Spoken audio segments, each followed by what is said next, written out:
Folks, please welcome the president of the Verizon Wireless Foundation, Rose Kirk.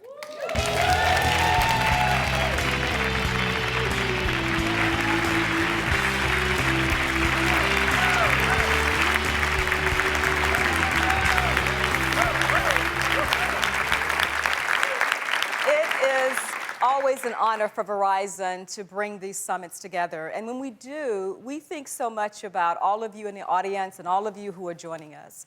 And what we think about is how can we give you what you need so that you can connect to each other, so that you can heal, so that you can inspire.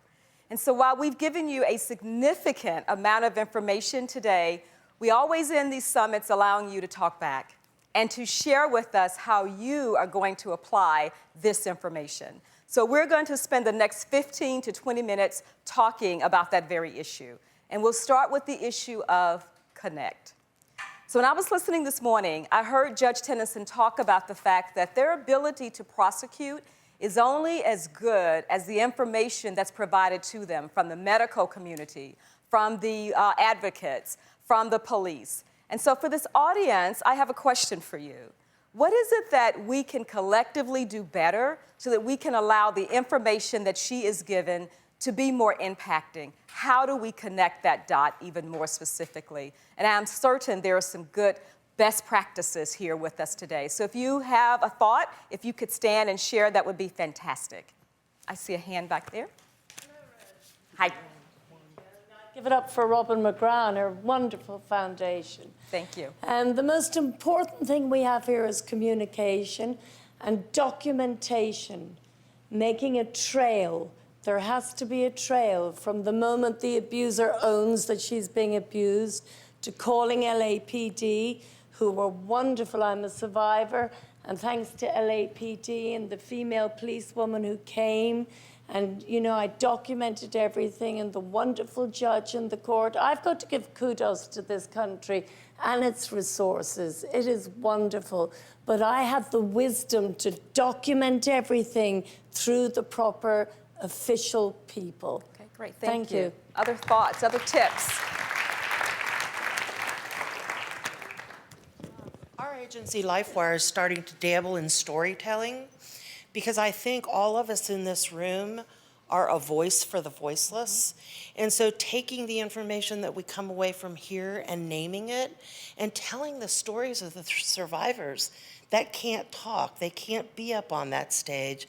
I think a story is one of the most powerful tools we can use to get people to understand how important, critical, and how much it should be in their heart, not just ours. Mm-hmm. So I'm hearing the issue of documentation, communications. I'm hearing storytelling. I see two more hands that have thoughts.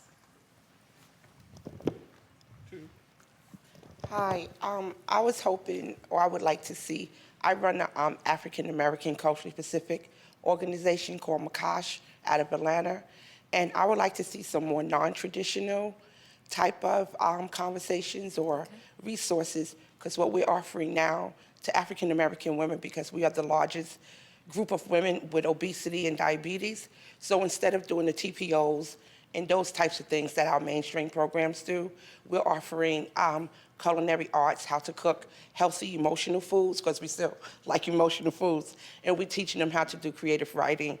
And we also bring in hip hop dance so we can move our bodies in the way that African American women are used to, so that we can then get them to talk about the issues in their lives. So talk a little bit more about that, because earlier this morning you talked about the issue of, right, I remember you said he had never hit me, yes, but there was so much mental abuse. Yes. And then when he shot you, I believe, yes, you were stunned.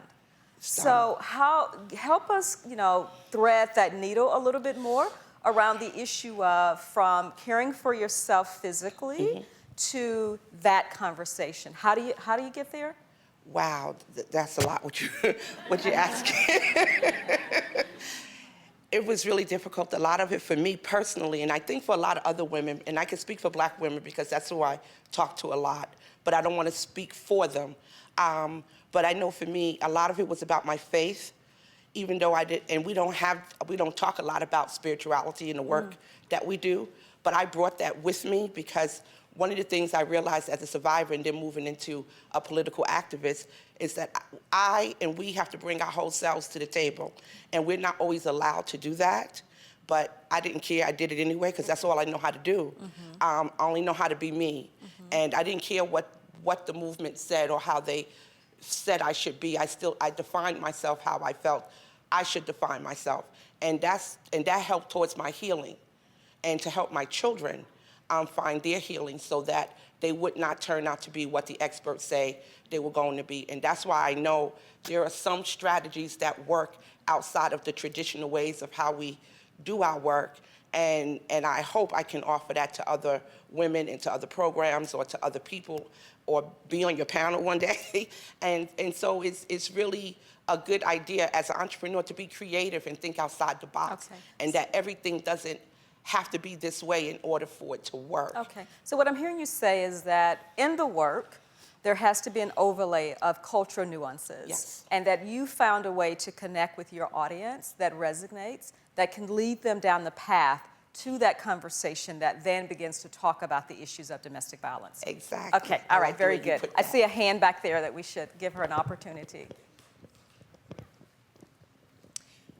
Hi, my name is Tanya Lovelace, and I am the CEO for Women of Color Network Incorporated. And what I want to add to what LaVonna stated, what Rebecca stated earlier, what Karen stated as well, is that it really is important to acknowledge the culturally specific approaches that are important for diverse communities that go across both ethnicity and race, as well as other identities, including LGBT populations, persons with disabilities, deaf and hard of hearing populations, immigrant and refugee populations. You know, there's a whole myriad of populations that certainly have different and really specific issues that impact their communities. But I also just want to put an important word out there for the leadership of those populations, really listening to the expertise that comes from those communities, from the advocates that represent those communities, and making sure that their voices are heard. I think we saw that very same thing happen regarding the NFL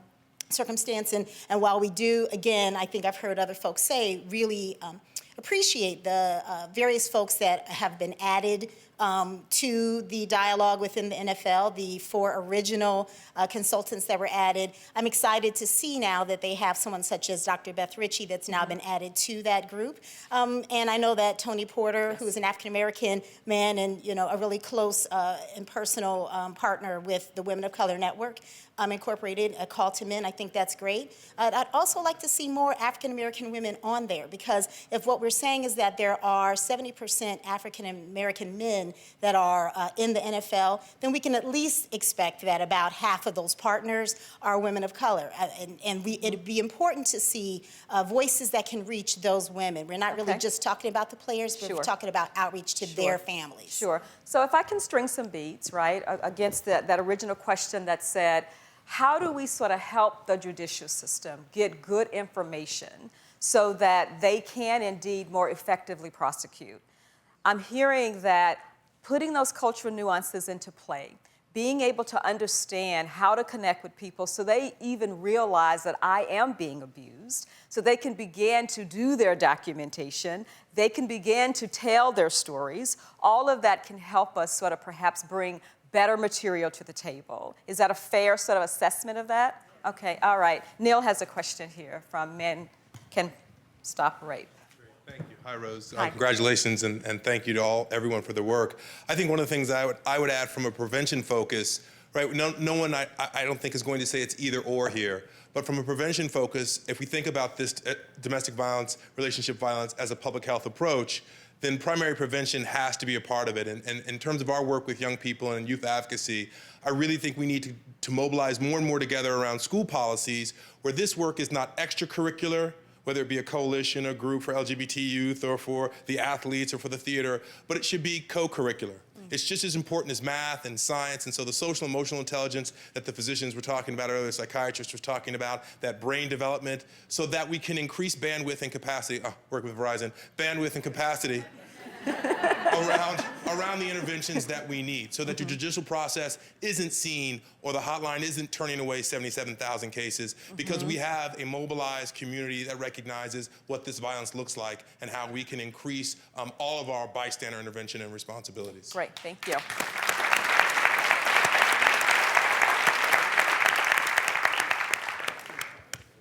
Hi, my name is Carolyn Kim. I'm a domestic violence staff attorney at Bay Area Legal Aid. And in Contra Costa, a lot of the things that we have been working on is really collaboration building. You're asking about what we can do to effectively bring that information, that documentation, that cultural sensitivity to the courtrooms, and it's really about collaborating. What we have in Contra Costa is called, it's a high-risk assessment task force, where we bring every players to the table. We have our district attorneys. We have attorneys that bring the civil restraining orders to the table. We have victim advocates there. We have child protective services, or children and family services, I think their new name is, at the table. We have culturally sensitive, trained, culturally specific organizations at the table, and we talk about high-risk cases and what we can do for this survivor to make sure that we give them wraparound services, so that once they contact a direct community organization that deals with domestic violence, they are navigated and connected to attorneys to helping them get protection orders, making sure that they know how to contact and how we can advocate to make sure that the law enforcement are looped in. And really, I think we've heard it echo throughout today, and I think the Genesis Center did a really great job at highlighting the fact that, it's about our allies, our resources, and really tying everything that we do together, so that the person is really receiving everything that is out there that we can connect. So this whole sort of ecosystem, right? This Yes. wraparound services. So just by show of hands, what percentage of you are engaged in a state or are involved in a state where there is indeed wraparound services? So in your state, are there wraparound services? Show of hands, right? So thank you for that. Show of hands where there are not wraparound services in your state. Kind of hold those up pretty high. Okay, so just a couple, right? So what I'm seeing is that opportunity is there. Clearly, based on what we heard this morning from the judge, we have more opportunity. And so that's really a way that we can connect and maybe perhaps share each other's best practices around wraparound services, so we can figure out if there is holes in what we're doing and if we can then indeed be more effective. We also sort of ended this panel and had some discussions throughout the day about the issue of these incredible opportunities to go deeper from a cultural perspective, particularly when you think about our immigration population in America. And that we have so much work to do to get beyond just the, I would call it, black and white issue of domestic violence, but go even deeper. Who in the audience believes that you are doing a very effective job of dealing with the various ethnicities in your community? And would you like to share the types of programs that you have in play? Yes. Hello, everyone. I'm Veronica from Aki Asian Women's Home. We, as an organization, we've been around since our program has been around since 1973, and that's our organization. We have, our staff speaks over 40 different languages and dialects, and for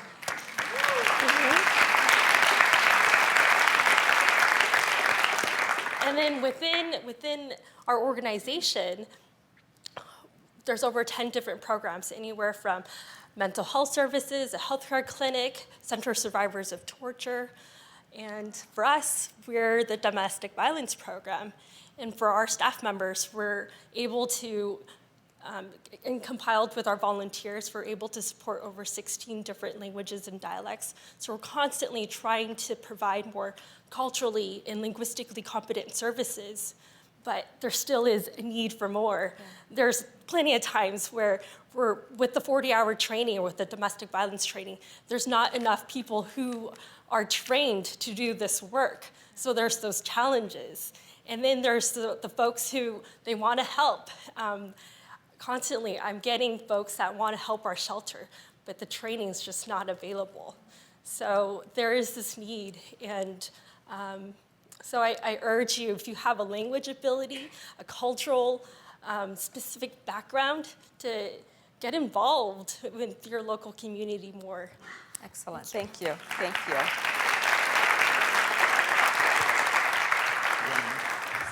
Hi, my name is Elizabeth, and I'm from the Asian Women's Shelter in San Francisco, and a little bit similar to Aki also. Within our staff, we have 16 languages, but our flagship program is our multilingual access model program, through which we have a now 74-hour training to make sure that our language advocates are trained in domestic violence, in intimate partner violence, LGBTQ issues, anti-trafficking issues, oppression, et cetera. And in addition to, so we can cover 40 languages, not quite as many as Aki, but we also see that core of very enthusiastic advocates as our window to the communities and giving communities an opportunity to participate in the movement against domestic violence and human trafficking. So those are really the ambassadors that are working in their own communities and raising awareness, while they are also working directly with survivors and making sure that they have the language access for all of their in-shelter services as well as community services. So I think both of you are probably the envy of a lot of people here. It would be very helpful if you could go just a little bit deeper on how you got there. How were you able to actually get all those advocates into play? What was the key, three things that you did specifically?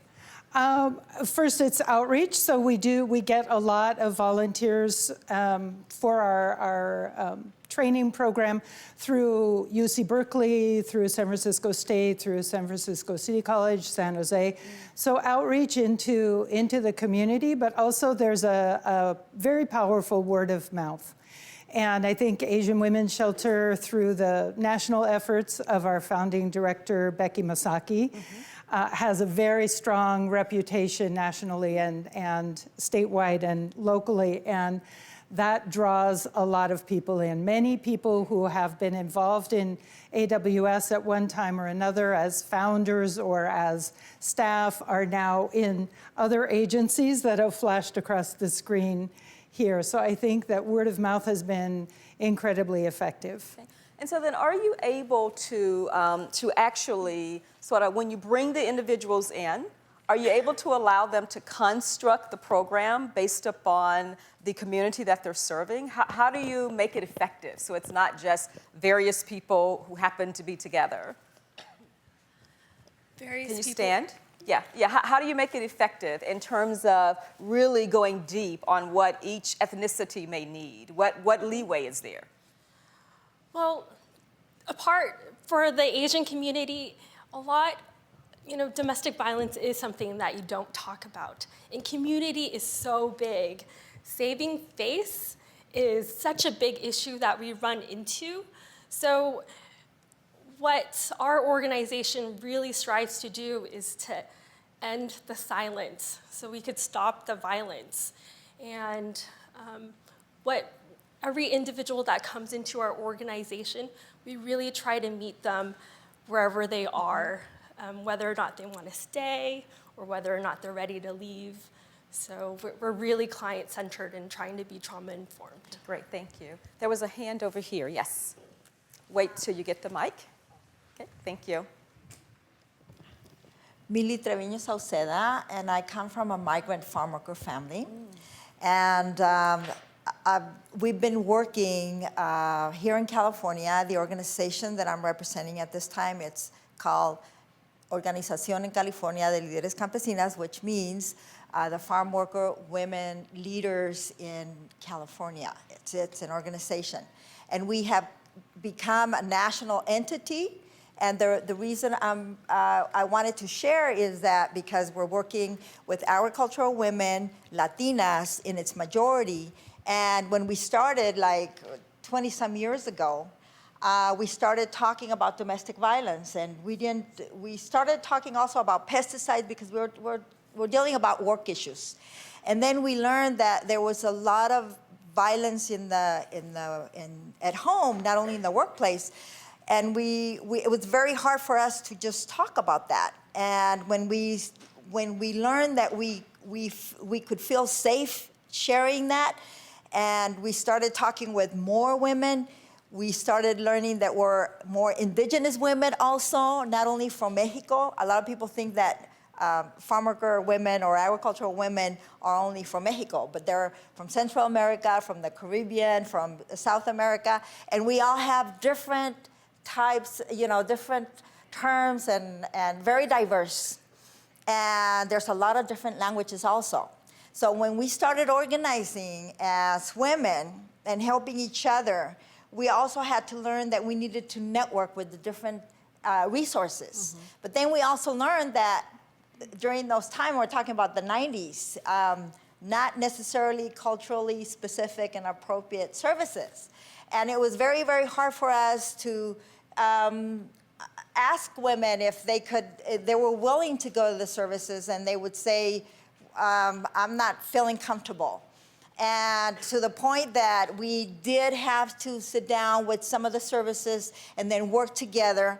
And now we do have that integration that's working. That integration, but it's very unique where the women that we work with, in California, it's 8 regions. Farm worker women are sitting at the table with resources, giving them feedback in terms of how can they work better. Mm-hmm. And at the same time, how can they also be trained to open that dialogue, because it's not necessarily that easy, especially from new immigrants. Sure. Especially from women that are right now, I come from a Mexicana family, and that family in the 60s, I remember no one could understand us talking Spanish. We see now a lot of indigenous that they're going through the same thing. No one understands their languages. And now that they're doing the connection, or we're all doing that connection here in California, we have moved together and working. We have moved around the United States to talk, also to integrate what every other different group of farm worker women are doing. Great, thank you for that. Thank you. Thank you. Thank you so much. So I'm going to move from connecting, because I think we've got some incredible stories and opportunities, to actually, how do we inspire?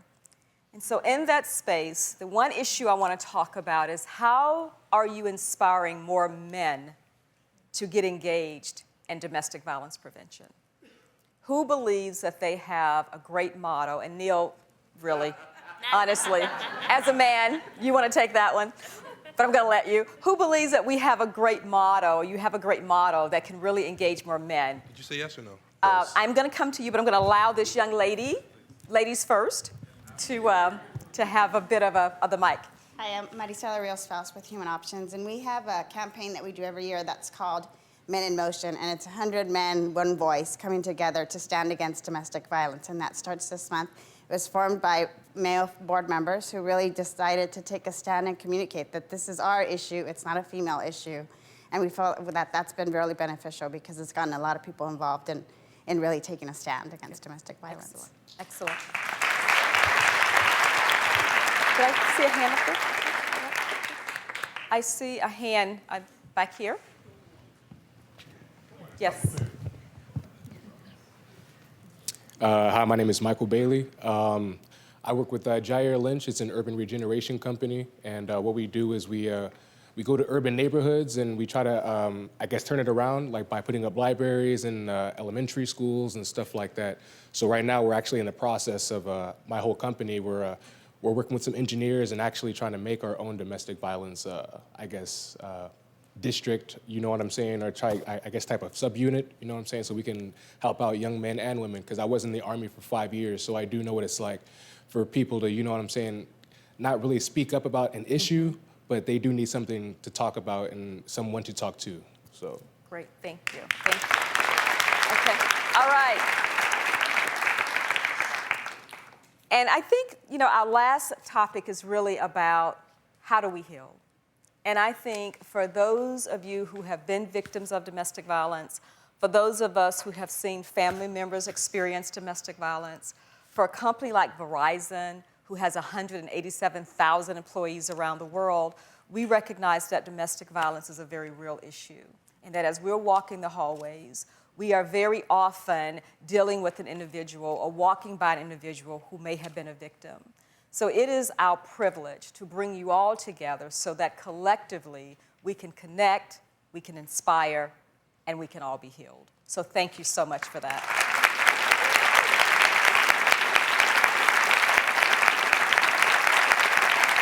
And I have the honor of welcoming back the brains behind the bald man, Robin McGraw.